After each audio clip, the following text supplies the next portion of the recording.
Hey everyone, I'm now on Patreon. Click the link below. Not only keep the free content coming with tutorials, tips, podcasts, etc., but get a bunch of free stuff like live stream Q&As, copy of my book, voting on topics, behind the scenes, bunch of cool stuff. Click the link down below to join. Hey everyone, welcome to episode 4 of the Scott Stokely Podcast, and I am still talking about myself in the third person, but it's called the Scott Stokely Podcast. I'm not sure how else to say it differently. So we are in, outside of Moab, Utah. Going to be out here camping for the next 3 weeks out in the desert. If you've never been to Moab, it's the most amazing place in the world. And if you've never done any go off the beaten path, I really, really recommend it. We're basically, you drive outside of town, you have BLM land, you get on a dirt road, you cruise down a dirt road, you look for a flat area, right? There's no designated campsites, there's no people next to you getting drunk. We're out in the middle of nowhere, away from cell service. It's a great way to just really disconnect. I do this all the time. I find it incredibly valuable. So I just came off a tournament this last weekend, and I played the best 3 consecutive rounds of golf that I've played in years. I averaged 10.29 over 3 rounds, and at 51 years old, without really the time to practice, my hands are in so many pots right now, with the teaching and then the adventure travel. I don't know if I'll ever have 3 rounds that well in order again. So I was really proud of that. And this podcast is going to be, I said, all over the place. I'm going to be interviewing people most of the time, but also be sitting here talking if I feel inspired. And I started thinking about this because I was really proud of how I shot. But that's not where most of my pride has come from. I'm proud of being good at disc golf. I'm proud of what I've accomplished. That's not what I'm most proud of, not by a long shot. I did something a few years ago that I was proud of, I should say. And I wanted to share this story because there's a lot of information here. So it's not, some of it's about the stuff I did, but it's more than that. It's going to be about the people and this culture that I found, and what I learned about working with them and teaching them, and about this, about a group of people that exist in your town. You might know they're there, but they're basically invisible. And the reason they're invisible is for a pretty good reason for them, which we'll get to in a minute. Of course, I'm talking about the special needs community. I say special needs because, well, actually, I'll explain exactly why in a minute, but it was autism, but I wanted to expand it to anyone with special needs. So it's not narrow to just autism. So anyways, I'm going to tell the story. So the first exposure I had to the special needs community was actually in 1990. I was asked to do a disc golf class at a camp outside of, it was in Northern California. I don't even remember where it was, but outside of Berkeley. And it was a camp for kids with special needs. And I'm not even sure they were even calling it autism back then. If they were, it was a newer term, but that's not the term they talked about in school. They would talk about kids with disabilities or handicaps. Just the words always shift, trying to be respectful to the community, because those words get grabbed and used in derogatory ways, and so that it migrates from that word to the next. It's no ill intent, but that's just kind of what happened. So at the time, it was disabled or handicapped kids.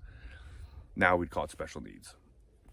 And I got asked to go out to do this event, and so a good friend of mine, PDGA number 002, Victor Malafronte, I reached out to Victor and said, hey, you want to do a special needs disc golf class? Victor said, heck yeah, let's do it. We went out and taught this class. And I would love to say that I was so inspired and moved by it, this became a driving force in my life. I wasn't. I had a good time. I felt good about what I did. I was proud of going out there and doing it, but I was 21 years old, and I was really focused on trying to be a world champion. And, I was thinking about myself as I actually think you should do it at 21. There's plenty of time to be unselfish later. 21's a great time to be selfish. So that's what I did. So that was the only exposure I had to it for several decades. And so then, as I talked about in podcast number 1, I took 13 years off from the sport, and I came back because at the end of those 13 years doing drugs and a bad divorce and low self-esteem, and felt like a horrible person, and disc golf saved my life because people looked up to me and respected me, and so I found my identity back in disc golf. However, that wasn't complete. I was not complete just doing that. There had to be more, and I found it in the special needs community. So I was traveling with a woman who had an adult son with autism, and he was not traveling with us. He lived with his grandparents, but I got to see how it affected her. She was a very good, loving mother, but she had been dealt a tough hand. And I realized that it wasn't just him who had been dealt a tough hand. It was his mom. And if he had siblings, it was the siblings who got less attention. And if it was the grandparents, they had to pick up the slack. And it wasn't just one person that was affected by this. It was the entire family. And that's when I started to realize that autism, my first real exposure to it, wasn't about the individual with autism. It was every bit as much about everyone else affected by it. And in some cases, you could even maybe argue that the family's more affected by it if a person doesn't have the cognitive ability to recognize that there's something about them that is causing a difficult situation in the family, right? I can't walk in someone else's shoes, but I don't know how it affects the person with this. I don't think any of us can. But for those who don't have autism, I can relate at least a little bit to what they were going through. So and again, I would love to put myself on a pedestal and say that I had these great altruistic motives when I started working with special needs, but I didn't. I was dating someone that I had feelings for, and I wanted to impress her, and I wanted to do something for her. I was inspired by what I saw, but my motives weren't pure at the beginning. They weren't bad. They weren't either, right? I just was, hey, this woman, I could do something that I think she'll appreciate. And that was what I did. So I decided that I was going to start teaching special needs disc golf classes. Now, the way I did this was, at the time, I was running a business model that I had done years before when I toured, that this is what I knew how to do. So when I came back to the sport, I was doing it again. And what I did was, I was teaching a free disc golf clinic to the local club. I'd advertise on the Facebook page, I'm going to be in town, a free 1-hour disc golf clinic. And then afterwards, you play random draw doubles for prizes. The way I made my money with this business model was just a standard model. Everybody pays an entry fee. They get prizes in return at retail value. I paid wholesale for them. There's a margin between wholesale and retail. That's what I made. So it's 100% payback, but I made a profit off the prizes going out, and then I sold some discs. That was my model. And I kept saying to everybody that my clinics are always going to be free. And the reason they're free is because I wanted disc golf to be inclusive. I kept saying inclusive. It has to be inclusive. Disc golf, I don't want to be ball golf. I want to be inclusive. And I thought I was being inclusive. And I wasn't. I just didn't realize it. Because I was asked at some point, I think it was by my partner, she said, Scott, are your clinics really inclusive? What if someone with autism wants to come? And I don't remember the exact conversation, but I think I responded with, well, it's free. Everyone's welcome. And she said, well, you're teaching like this high-level disc golf technique. How does any of that apply to someone high-functioning autism? For sure, they're gonna no problem. but someone with medium or low functioning, how does this apply to them? How does that include them? Just because it's free, it's not inclusive. And I wanted to argue. I wanted to say, but it's free, it's inclusive. But she was right. It was not inclusive. I was excluding people with autism. So I decided that what I was going to do was, before each of these clinics, if the clinic started at 5, I would just simply advertise at 4 o'clock would be a class for kids or adults with autism. Very quickly after I did that, I realized that as soon as I said it was for people with autism, I was still being exclusive. What about if you're paraplegic? Or what if you're blind? Or what if you have ADHD? What if you have CP, right? I mean, like, there's lots of things that wasn't included when I said autism. So that's when it became special needs. Although the autism thing stuck from that point on. So I got associated with the autism, but really it's special needs of all kinds. So one of the things that I've learned over the years, because I've started many businesses, if you read my book, and this is not a plug for the book, but if you read my book, I was the first person to go out and do all these different things in disc golf with touring and events and clinics and all the businesses I've started. And one of the things that I've learned over the years is that there's this thing called paralysis by perfection. I didn't come up with that, obviously, right? This is something that I heard it called. But the idea is that you want to do something and you get so wrapped up in the details that you get paralyzed and it doesn't get done. So when I wanted to start doing special needs classes, one of the approaches would have been to start a 501c3, to get an accountant, to name my business, to get it registered, to start keeping receipts, to schedule the events.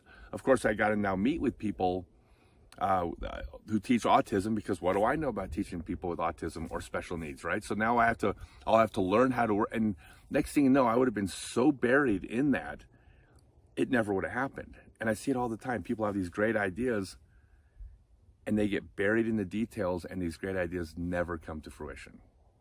So my approach is different. My approach is, I'm just going to pull the trigger and then do my best. And it's been a very effective tool. I've built very successful, financially successful businesses on that very model. So what I did was, I simply said at my next clinic that I was advertising, I said, special needs class at 4 p.m., regular clinic is at 5 p.m. That was like 3 weeks away or something. And then I said, all right, now how do I teach people with special needs? I don't have a clue. But it's published, it's advertised, it's happening. I can't change my mind. I can't get cold feet. I have to make it work as best I can.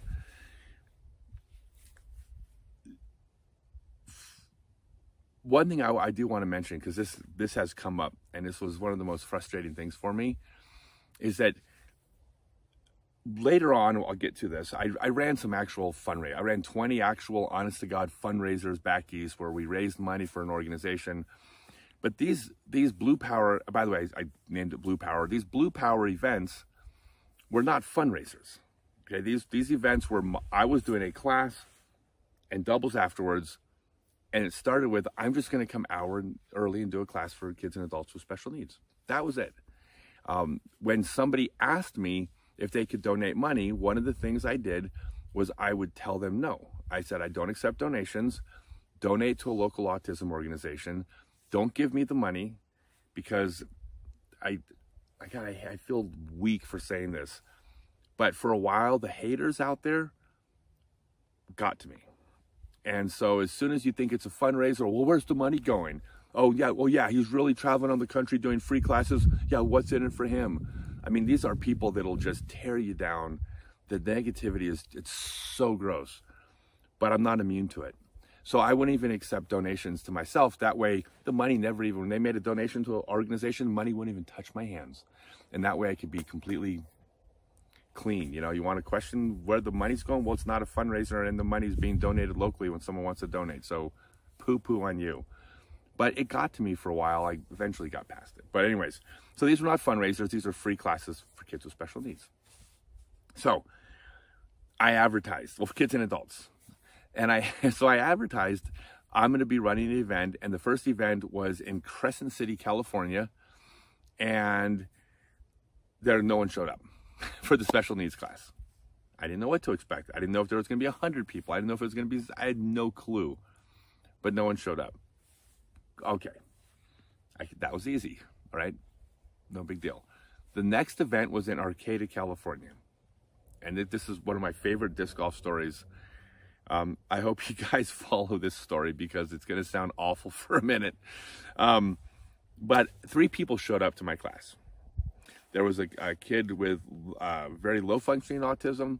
There was a kid who was high functioning autism, and his the person that would work with him was a disc golfer. I can't remember his name, but young, super nice kid. But he was, could communicate very well, and he was just more social issues, but it was autism. And blind Mike. So in addition to the 2 players with autism, an adult, a 40-ish year old adult, I think 40 to 50, who was blind, not autism, just blind, came out to the event. He went by the name Blind Mike. Now, I taught the class. I'm sure I didn't do a good job, but they had a good time. No one's complaining. That's the other thing. No one's going to complain when you're trying to do something good, but whatever. I'm sure I didn't know what I was doing. But we had fun. In the process, we played 3 disc golf holes, where we actually played 3 holes. Later on, I just set up a basket. We didn't even play holes. But at the time, I didn't know. I played holes. And Blind Mike, I was going to say I haven't talked to him in a while, but is a good disc golfer. He threw 300, like the low 300 feet. He had good form. He could only play this one course because on this course, he knew that on hole 1, you had to throw to the right, but there was a branch on the right. You had to get under. He knew his course, so he couldn't just go play other courses, but he could play his home course, and he was legit good. The guy could throw. And so we played the first hole, and he throws his shot, and it lands in the circle, like 25 feet away, little like 250-foot hole, but he's in the circle. We get up to the basket. He says, "Can you ring the chains?" And I walk up and I ring the chains, and I say, "You're about 20 feet away, or 25 feet away." And he looks at me. He doesn't look at me, but he turns his head towards me, which was, I didn't understand, but he definitely turned his head to me. I said, "You're 25 feet away." He goes, "Yeah, I can tell." He was triangulating with his ears. He could tell how far away the basket was by the sound of the chains. Blind. So he steps up to his 25-footer. He throws a putt. It hits metal. Doesn't go in. Next hole, throws it in the circle again. Throws his putt in for a 2. Next hole, throws his drive in the circle again. Hits metal, misses the putt. So he goes par, birdie, par. Blind Mike. So the 2 kids with autism take off, but Blind Mike, he's part of the local club. He sticks around to play the round afterwards. And so it's random draw doubles, and it's the way it works. It's doubles. I got paired up with a new player. He got paired up with one of the better players in town. It's disc golf. He wins. Blind Mike wins. He beats me fair and square. There was no charity. Like him and his partner played well. He beat me. That's all there is to it. So I was like, what am I gonna do? I gotta post about this. But what do I say about this? How do I tell everybody about Blind Mike? And what I've always been taught, and what I've always heard from people with physical, not developmental, but physical disabilities, is they want to be treated like everyone else, right?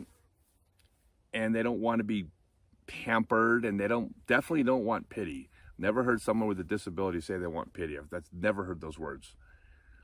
So I thought, well, I'll just treat him like another man. I'm going to shit all over in social media, and I'm going to rip on him, and I'm going to make fun of him, and I'm going to basically say, screw that guy. He embarrassed me in front of everybody. It was my clinic, and then a blind guy beat me. So I type out this whole thing, and I'm like, as I'm typing it, I'm hearing this voice in my head going, Scott, people aren't going to get this. This is a bad idea.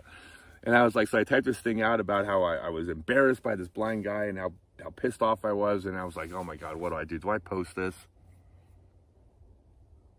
And finally I was like, I don't care if people get it. He's going to get this. He's going to like the fact that I'm not telling him how courageous he is. I'm sure he's sick of that. So I hit post. Next thing you know, unfriend. Unfriend. I get multiple people responding to my post with unfriend.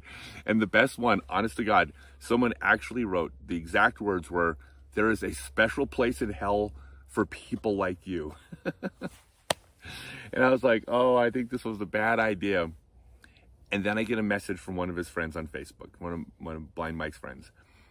And he said that Mike thought it was hysterical. He laughed his ass off. And he says, "Thank you so much for not saying that he was inspirational." He absolutely hates that.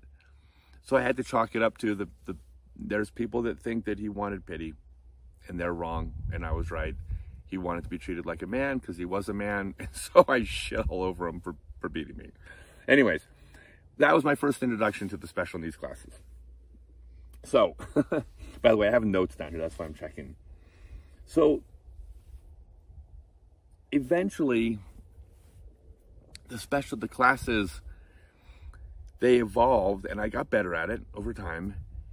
And what I started doing was I started realizing that I wasn't teaching disc golf to the people.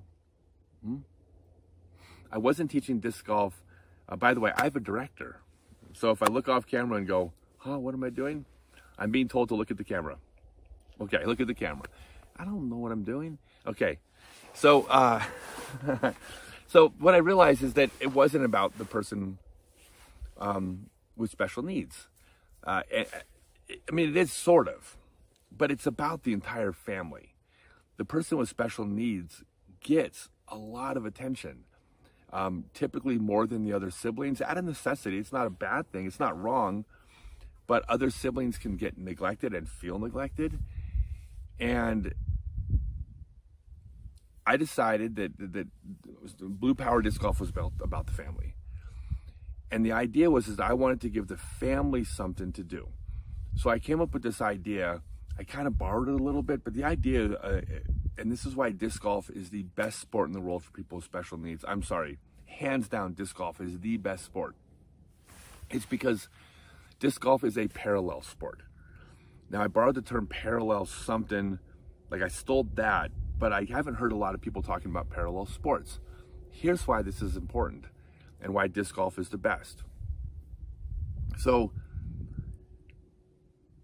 the idea is that if you want to go do an outdoor activity like sports with someone with special needs, it's great.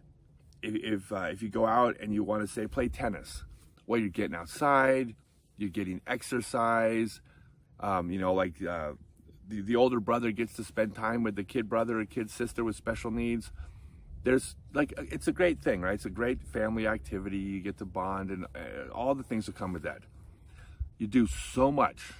The only thing that you don't do is play tennis. You're not really playing the game. You're playing the game for the person with special needs. There's nothing wrong with this. The challenge is that this is what I figured, is that you have to encourage the older brother in many cases to go out and take the special needs younger brother or younger sister out to go play tennis, because you're not really playing the game. It's fun, but it's not the fun that you get from playing sports. It can't be, right? It's just, it is what it is. Parallel sports are different. Parallel sports, you're competing against the course. All right, you go out with someone with special needs to a bowling alley. When it's your turn to bowl, you get to be just as competitive as if you're standing next to a pro bowler. You're playing against the lane, not the person. Darts, archery, golf, disc golf, these are parallel sports. You're playing side by side against the elements. What that means is that with disc golf, when you go out and you play with someone with special needs, is you don't have to change your game to accommodate somebody. You step up onto the tee pad and you throw your best shot with all the fun and enjoyment that comes out of playing the sport of disc golf, and you get to do it with the person with special needs, right? It's parallel, but the idea that, I was so blown away by this, but there's other parallel sports, right? Well, bowling costs money, golf costs a lot of money, and it's hard. Darts takes a certain skill set. Archery takes another level of skill. disc golf's the best sport in the world for this. It literally is the best sport in the world to play with someone in that situation. It just is. I can't think of, if you think of a better one, post it in the comments. I can't. So I thought, oh my God, disc golf is the best family activity where families can go out. Not only that, and I'll get to this in a minute, but the disc golf community is the best group of people I've known my entire life. I'll put them up against anybody. Someone with special needs comes out to a disc golf league night, they are welcomed with open arms. They're going to get discs. They're going to get probably a bag if they don't have one. They're going to know the player by name. You bring a kid with autism or Down syndrome out to league night on Tuesday. The next Tuesday when you come back out, they're going to know the kid's name. And when they show up, what's up, Dave? Hey, Dave, high five. Pre-COVID, right? But so it's this community that's welcoming and loving, and it's a parallel sport. I said, oh my God, this is not for people with special needs, it's for the whole family. So that's where this started to evolve. So I started learning about how to teach. Well, how do I teach disc golf? Well, first off, it's adaptive. Okay? One thing I learned right off the bat, that it makes no sense to have a curriculum when you teach. You can't have a curriculum when you teach a special needs class because you don't know who's showing up at what level. The curriculum is, when you show up, I will evaluate your abilities physically and cognitively, and I will adapt the game for you. It's adaptive disc golf. Because the thing is you could literally play a 40-foot hole, and that is a par 3 or a par 4 hole for some people. And when someone steps up at 40 feet and they can throw it 8 feet and then 15 feet and then 9 feet and they drop a putt in, they played a disc golf hole just the same as I do, just the same as you do. They're playing the game. Advance the object towards the goal, complete the goal, measure the steps that it took to get. I mean, that's golf. It is golf. So it's adaptive. I also learned that you can't prepare for uncertainties. You could have a bus full of players who are going to be showing up for an event, and a phone call comes before and says, it ain't happening today. The situation is such that it's so unpredictable, so you can't predict anything. So that's really what it is. It's like you just have to adapt. There is, however, one thing I learned that has applied to just about every special needs player I've ever taught, and I call it the Scarecrow Technique. What the Scarecrow Technique is I stand up to players, I get everybody to hold the disc the correct way, and I say, stand like a scarecrow, and everybody knows what a scarecrow is. If they don't, we show them. And you stand like a scarecrow and say, whatever hand the disc is in, that arm is going to point where it's throwing. It's just kind of a clever way of saying turn 90 degrees from the target. But as soon as a player does that, I rotate them around until their arm is pointing at the target, and then they go, boom, the disc flies, it heads towards the target. Number one, it doesn't hit anybody because the rule is you have to stand behind the player throwing. Getting hit with the head of the disc is bad, but for someone with special needs, it might derail the entire day, the shock of it. So got to be diligent about that. But you come out and everybody throws, everybody stands behind, but if they're standing behind, that disc goes towards the target. It also advances towards the target, which means you're making, oops, I thought it said low battery. It says you're advancing towards the target, you're making progress. That's what golf is. So that's really all it is. It's just adapting the game depending on the group. You can also have a bunch of high functioning players come out and you play the course and you're just giving tips. But there is no rule to teaching. The only rule to teaching is tell people you're going to do it and be there when they show up. Teach them how to play. I also found that you got to give out equipment. So I paid for everybody to get a disc when they came out to the Blue Power event. I paid for it out of my own pocket. However, I ran the doubles event afterwards where the money would come in. So the money, I paid for it out of my own pocket with money I earned doing the events that I normally ran. But the people at the event were now coming out to contribute to this special needs class. So it was very symbiotic. So that's what we do. So that's basically how to teach.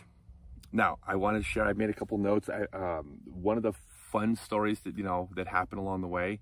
This is why people with autism are so much fun. If you haven't had a chance to work in this community, everyone's so unique.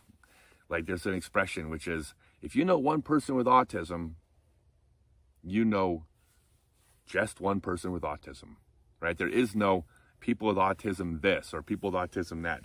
Sometimes you can say it's common among autism that many people with autism ... But you can't say if you have autism, you're this. Oh, people with autism are so good at math, or people with autism can't follow social cues. No, it's not true. Some people fit that mold, some people don't. So everyone's very unique. But that uniqueness and that quirkiness is something that I find so enjoyable. It's so exciting. So here's the story, one of my favorite stories. I was at B.B. Owens in Dallas, and a disc golfer comes out. He's in his mid-20s, and he has a younger brother. I think his name was John. Maybe if I get it wrong, it doesn't matter. But he brings out his brother with autism, John, who's I believe about 20. And I give him, everybody gets a disc, right? So he gets a disc. And by the way, everybody, when I give them discs, I would buy that for them. They weren't rental loaners. I wanted everybody to keep their disc. That way they didn't have any barrier to playing again, right? So that was very important. I would say if you run an event, you got to give players equipment so they can come back out, or else it's a one-off, which that's not the goal. The goal is to introduce this thing to them that they have as part of their life for their family. So we played the event, and John, who only talked about himself in the third person, so I'm not making fun of him. This is exactly what he said. After we're done, he walks up to me. He says, "John had a very good time. John loves Frisbee golf." He hands me a disc. And I say, "No, John, that disc is yours. You get to keep it, and so you can play again." And he says, "But John will never play again." And I said, "Didn't you have fun?" "John had a great time. John loves Frisbee golf. So then keep the disc for next time you play." "But John will never play again. John will never play disc golf again the rest of his life. John will never, ever, ever throw a Frisbee golf again. Ever. Thank you very much. John had a lot of fun playing Frisbee golf," and hands me and I kept going back and forth with him. And finally his brother has to step in, and his brother says, "Scott, I promise you, he had a lot of fun. He really, really enjoyed himself. And he's never going to do it again." He says, that's the way it is. And I said, "Well, I'll tell you, keep the disc just in case." He goes, "Okay, Scott, I will keep the disc in case." He's never going to play again. But again, it's just that unique interaction. I'm sorry, I would rather hang out with John all day before I hung out with, I'm going to offend someone when I say this, but if you have a nice cookie cutter house in the suburbs, I probably would rather hang out with John. God, I shouldn't say that. It's horrible.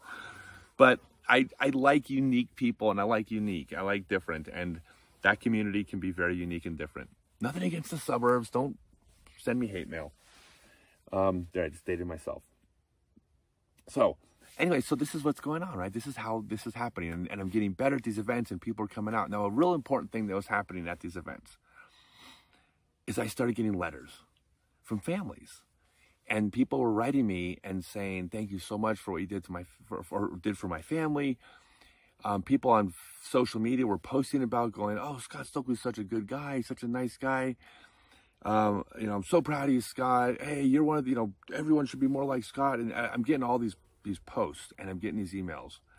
And I had been told, and I've been told by multiple people, I'm still told by people, that you're not supposed to enjoy that. You're supposed to do everything out of pure altruism. You shouldn't be driven by compliments. You shouldn't be trying to do things where people say how cool you are. You shouldn't be proud of what you did. You should be doing these good things anyways. And I could not disagree more. I'm a firm believer. It does not matter why you do good things. If you go out and do good things, I don't care. I think it's absolutely irrelevant. If somebody's raising money at church, I don't go to church, but if they raise money at church for a family that just lost everything in a fire, and they pass the basket down, and someone throws $100 bill in there, and their whole purpose for it is so everybody goes, wow, that guy's so nice, he gave $100. I don't give a shit. All I care is that person gave $100 to the people that needed it. If their motivation was a pat on the back, good for you. Pride is a wonderful thing. I think pride is considered a bad thing in some circles, and I think I could not disagree more. So I absolutely, and I have no shame whatsoever in the fact that I did this not just for people with autism and their families. I did this for me. I liked the way it made me feel. I liked the way I felt when people built me up and told me they were proud of me and that they appreciated me. And everything I got out of disc golf, because from people that said, wow, I really look up to you, you throw a disc far. I got it tenfold from people that wrote and said, I can't believe you're doing this. I can't believe you're driving from town to town. By the time I was done, I did 270 cities over 2.5 years. So I can't believe you're doing this. I got so much pleasure out of how good that made me feel. It drove me to keep doing it. If you're doing good things and you're making the world better and you're affecting positive change, if someone shits on that, just distance yourself from those people. Those people are just, they will bring you down. The haters will bring you down every time. Some people just can't wrap their head around the fact that you're doing something good.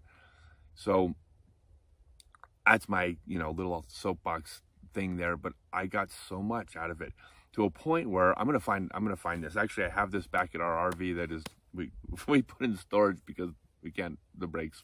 Anyways, I have a book that I printed out, and I wish I had it with me. I would just pull up and show it to you, but I carry this with me. When I left to go on tour this time, I left with a trunk full of stuff. Nothing in that trunk but my golf bag, a suitcase, my laptop, literally I didn't even have everything in the back seat of the car when I left to go take off tour full time. I just put the trunk. So I carried almost nothing. And I brought with me a book where I printed out 300 letters that I have from people, families with autism, that appreciated what I was doing, not just from the families, but people in the disc golf community that appreciate what I did. And I brought that with me. And it's one of my most cherished possessions, because if I ever, and this hasn't even happened in years, I haven't even cracked that book open, but if I ever get to a point where I was 6 years ago, God, I hope that never happens again. But if I ever start to feel not good about myself, I want to pop open this book and I want to hear someone say, thank you so much for helping my family. And I want to get that good feeling. I want to get that dopamine rush from that. I carry that book with me, and I'll probably carry it with me forever because it matters to me what people say. So that was a little bit of a tangent there, but people shit on you for feeling good about yourself. It's so stupid. So I'm out there doing this. Now I have another story, this is a feel-good story, but this is one of the best ones. This one kills me. But it's one of my fondest memories from doing it. So I'm up at an event. I'm in Northern Ohio, and a player comes out. I met him for the first time, not older man, but a little younger than me. And he says, "Hey, brought my kid with me. They have ADHD." Now nobody with ADHD had come out, so I thought, "Oh, great! In other words, you have a hyperactive kid that is a medical condition, so the doctors can prescribe Ritalin for you." And I was kind of on that, big pharma kick for a little while. Still am a little bit, a lot. The overdiagnosis and the overprescription of medication, right? So that's kind of, that's what I assumed it was going to be, right? My mom told me to never assume. So I was incorrect. This player comes out, and she is just walking around in circles, can't stand still. By the way, I got permission to tell this story from them because I don't want to embarrass anybody, but I got permission because I told this one other time on Facebook. So she's walking around, picking up sticks, setting things down. She can't focus. It's actual clinical ADHD. This is what the medication is for. for this person. She's so cool. She's nice, she's funny, she's charming, but boom, boom, boom, just all over the place. So I'm teaching the class and I'm going to teach how to throw. So I said, okay, I hand her a disc and I say, okay, now just hold on to this, and I hand it to her and she throws it. And I said, okay, no, so hold on. So don't do that. I said, just hold on to it. And I'm going to walk you through some of the steps to throw. So I hand her a disc and she throws it. I was like, she can't even just hold on to the disc and stand still. Literally cannot stand still long enough to do that. And I went, oh, this is interesting. Like, how do I even approach this? You know, again, paralysis by perfection. You don't have to know how to do things. The fun of it is the challenge of adapting.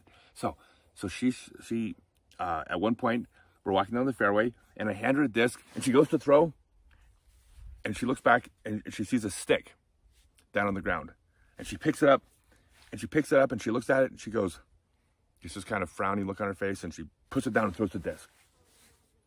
And I looked at it. Now, I had heard one time that people with ADHD can pay attention in class better when they're doodling.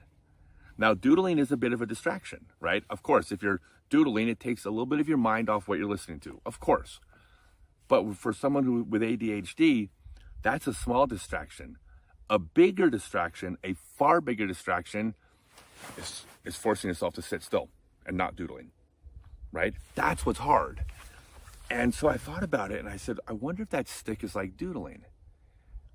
And I said, why'd you put that stick down? She says, well, my dad says I can't play with a stick when I throw. And I went, there's no rule against that. She goes, really? I go, yeah, you can hold the stick. So she reaches down, picks up the stick. I hand her the disc. And for the first time, and she's playing with the stick with her hand. She's holding the disc in her hand. And she looks at me and she goes, okay, now what? Now what do I do? And she was paying attention. And I went, oh my God, we're on to something here. And I told her how to throw. We did the Scarecrow. By the way, she was ADHD, so I teach Scarecrow to everybody. So, but she throws, and then she goes, okay, now what? And I went, oh my God. Like literally, we just solved the problem of her paying attention when I'm teaching disc golf. So we're walking down the fairway. There's a couple other kids there. And when they're throwing, at one point, she drops to her knees while she's waiting for them and starts playing in the dirt and playing with sticks and stuff. And then she gets the frowning look on her face and she stands back up. And I said, "What? Why did you stop?" She says, well, my dad says I can't be playing with dirt when people are throwing. I said, there's no rule against that. She goes, really? And I said, yeah. I go, now you want to be out of sight, so you're behind them, and you want to be quiet because you got to be courteous of the players throwing. But yeah, and she said, oh. And so we played some more holes, and every single time they were throwing, she was playing with the dirt, and I would call her name, and she would stand up, and she'd grab a stick, and I'd hand her a disc, and it would be her turn to throw. And all of a sudden, we adapted the game. We basically gave her mind something to do, and then she could focus on playing disc golf. And I was like, that's really cool. That was a pretty good solve. I didn't think much of it because, I mean, we have a lot of wins at these events, a lot of non-wins. A lot of times I feel like I haven't gotten through to anybody, and I mean, it's hit or miss like anything else. So there's other stories where I've taught a class and I feel like I wasn't able to get through to anyone, but this time I did, right? So it was cool. So anyways, they take off, and they go on their way. So like a month later, I'm passing back through town, and I got to know her dad pretty well, right? So I messaged her dad, and I say, hey, do you and your daughter want to go out to lunch? And he says, well, she can't, but I'll join you. We went to Panera, and so we went and sat at Panera, and he tells me, and he almost has tears in his eyes when he says this. He says, my daughter can disc golf with me now. I've wanted to take her on the disc golf course forever, and she couldn't. It never worked, and now she can play. She wanted to join the PDGA and play tournaments. She got a job so she could make money, because I told her she had to pay her own membership. She got a job so she could make money, so she could join the PDGA, so she could play tournaments, and now she wants to start a disc golf club at her school. And he basically says, but now I have something I can do with my daughter that wasn't working before. And it was just, again, that's not a funny story. This is just a feel-good story, but it was one of those moments where I went, oh, Jesus Christ, I'm like doing something really that I can be really proud of. That was 5 years ago. I texted him as recently as yesterday. We're friends. So not only did I build a friendship with the man, and I don't really talk to his daughter, but it's not appropriate, right? For a grown man to be texting some guy's daughter. But I'm friends with him. And so that's it. We're friends now. And I'm hoping to see him soon. So this is the stuff that happens on the adaptive disc golf. It's super cool. So if you do adaptive disc golf classes, you're going to have experiences like this, I promise. It's going to blow your mind. So the final thing I did was, not the final thing, because I did events after this, but I actually did, when I was back east, decided to actually run some fundraisers. So when I was in Ithaca, New York, I ran 20 winter series events back east. They were on weekends. They were heavily promoted. These were honest to God actual fundraisers. I forget what percentage of money that we were giving, but every single Monday after the tournament, it was for the Francisca Racker Center, an autism organization in Ithaca, New York, we were raising money for. So every single Monday after the event, myself, the adult with autism that I originally inspired this whole thing, and usually his mom would go to the Francisca Racker Center. We would hand them cash. It wasn't a lot, but it was, I think, $300, $400, $500 or something. But every Monday we'd show up there and hand them cash. And so those were the actual, the only real donations that we did. But it was cool. I mean, that was great. It was fun. These are real events. The one thing I did at these events is that before each of these events, I would talk about autism. And I got to where, I mean, I'm certainly not an expert in autism by any stretch, but I feel like I started to become pretty good at, I don't want to say expert, but I became very knowledgeable of families with autism, right? That was the idea. And what I taught was, I was teaching about the isolation that families face with autism. I think these events were specifically for autism, although the special needs classes are open to anybody, but it kind of went back and forth, autism, special needs. And what I taught when I spoke, I would speak for, I think, 10 minutes before each event, but hey, you paid your money to show up in disc golf, now you get to listen to me talk at you for 10 minutes, but that's why you're here. And so the story that I told was about the isolation families with autism feel. Again, we're generalizing, but they often feel. And I told the story of, let's suppose you want to go to Denny's on Tuesday night with your family.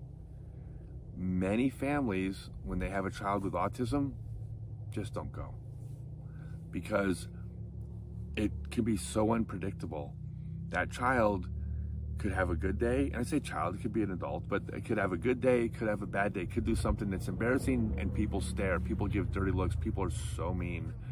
They can be so mean. Some of it's because people can be mean, other times they're not mean people, they're just ignorant. But it can be an incredibly, we're out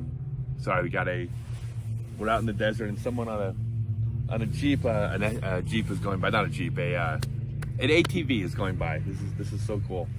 All right, so just going to Denny's can be just literally out of the question for that family, because the safest thing you can do is just stay at home, and you get surrounded by people that know about the child with autism. There might be a few other family members or close family friends that understand that child, but that's nothing but pure isolation. That family's isolated from the world. That's why I said earlier, it's often invisible, because you don't see that family at Denny's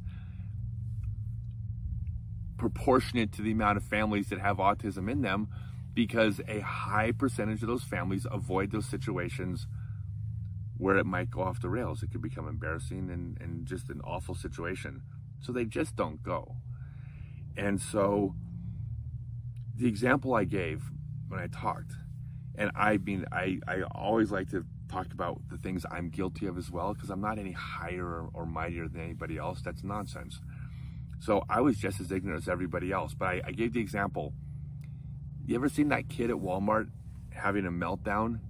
You know, that kid, that spoiled brat whose parents don't understand how to discipline him properly, or her. You know, those are just rotten parents, right? Who just don't know how to raise a child properly. You know, all they need is a belt, or all they need is more hugs. But whatever it is, like, I've been guilty of thinking that before when I've seen that child having a meltdown. What I wasn't aware of is that, yes, it's possible those are just awful parents. Of course it's possible that is a child lacking discipline. But it's probably just as, or maybe even more likely, that child having the meltdown has autism. And when you have autism, it's very common to have sensory issues.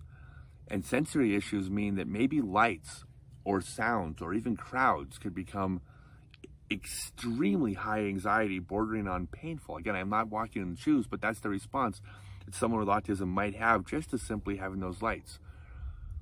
Well, that person with autism does not have the freedom to leave that environment. I mean, kids don't have the freedom anyways, but especially someone with developmental disabilities might really not have the freedom. So they're in an environment that's difficult, that's maybe even painful.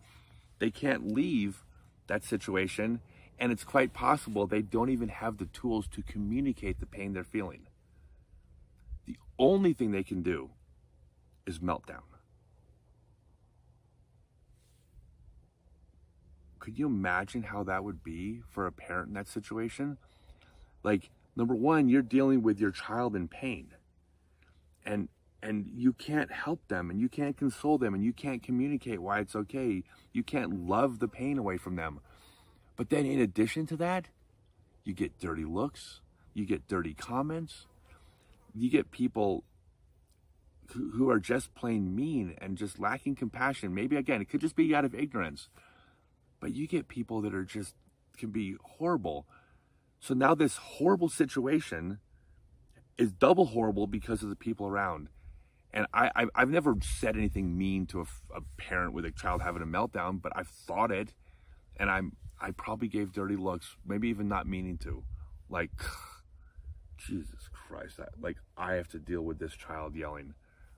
Most selfish thing I've ever done in my life, just about, that I'm thinking about how I have to deal with their yelling when that child is in agonizing pain and that family's going through hell. And I'm worried about how it's affecting me. And again, I'm only saying this from a position of wisdom now. I didn't have that before. I was guilty of making the problem worse. And so I told that story. And I said, that family by Saturday is probably having anxiety over their Tuesday grocery store trip. And by the way, don't say you just get the kid in daycare and get him a sitter.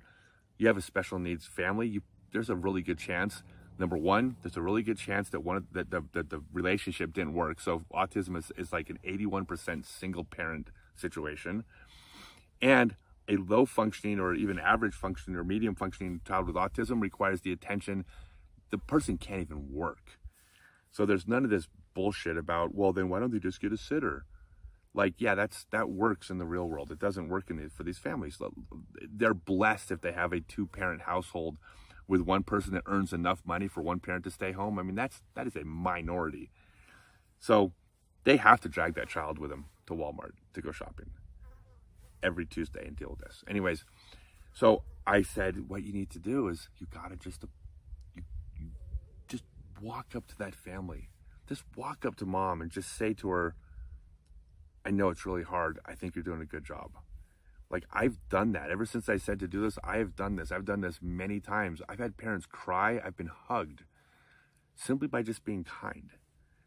But again, I'm not higher or mightier than anybody else. I had to learn this, but this is a lesson that I learned from this. So I talked about this at these events. My final thing after I ran these events is that I went out and ran probably another 100 events after this winter series. These were fundraisers. I would give 10% of the money that came. I was making a little bit more money. I gave 10% of the money that came into the local autism organization. I would actually, because of the haters, I would hand the money to the club president and have them actually donate it direct from the club. just again to make sure that the haters couldn't say that, you know, where'd the money go? Because like that's what people do. They're awful, can be awful. But that's where that evolved to. Now, as far as what I'm doing with it now, I don't have the time or the energy that I had to before. I went to 270 cities. I slept in rest areas a lot of nights. I ate at gas stations. I was broke. I spent several years driving around the country. By the way, best time in my life. I loved every minute of it. But I spent several years driving around the country, one blown transmission away from just it all being over. And the anxiety and the stress of trying to do that, I mean, all the positives that came, building myself up, was wonderful, but I didn't have, like, I couldn't sustain that. I couldn't be broke every day as like a 47-year-old man. So I did 10 events a couple years ago, or 9 of them PDGA tournaments. Now when I do, not every time, but I've done like in the last month, I've done a couple of the clubs ask me to do clinics before tournaments. I say, perfect, make a donation to an autism organization. So I'm still doing those things. I want to participate. Disc golf is going to be in the Special Olympics in Texas coming up. If we don't have a solution to COVID at that point, I will do what I can to raise money for them or try to help, but I can't. I'm distancing, and I have to. Our situation is extremely important. That's partially why we're out in the middle of the desert right now. But I'm not done. I'm not done with special needs disc golf. I don't think I'll ever have the energy and time that I had for those 2 years. I mean, I was obsessed, but it'll always be part of my life. I will always contribute to this community. I love these families. I love this community. I'm not done. I don't know where it's going to go, but it's not over. There's more to come. We'll figure it out. So I think I covered everything. Oh, quick shout out. I just want to say, MVP was a huge supporter of the Blue Power events. They were just fantastic. They were so good to me. So MVP was a huge supporter. And then at the end, Dynamic Discs, Gateway Discs, they got really behind it. There's other companies, and I can't remember them because it's been a couple years. I'm so sorry, guys. But I want to make sure that they get the credit for it. Fossa bags, Fossa golf bags. Fossa was a huge supporter. They were absolutely wonderful. If you want to buy a golf bag from a company that has supported Blue Power Autism events, Fossa bags, if they still make them, I don't know. But that's it. So that's, I hope you guys got something out of this. I hope that somebody listening is inspired to run an event and offer a special needs class. And, you know, just, there's a community, like I said, they're basically a secret community. I mean, they're your next door neighbors and you don't even know it because of the isolation that's caused. I can't stress this enough. I did not realize, I knew objectively that this community existed. I didn't really know that it existed until I became immersed in it. And when I did, I realized it's far bigger than we think. And they're the most amazing, strongest people ever. The parents of kids with autism and their siblings are the strongest people I've ever met. Hands down. I've never met their equal. So that's it. I hope this didn't come across too preachy. I get passionate about this, and I really hope I inspired, and I hope sharing my failings makes it easier to understand that, like, I'm no better than anybody else, but you can make these changes in yourself too to start making positive change. You don't have to have always felt a certain way to realize at a certain point, oh shit, I can do things differently than I did before. I did, and it works, and it feels really good to do that. All right, thanks, you guys. That's the podcast.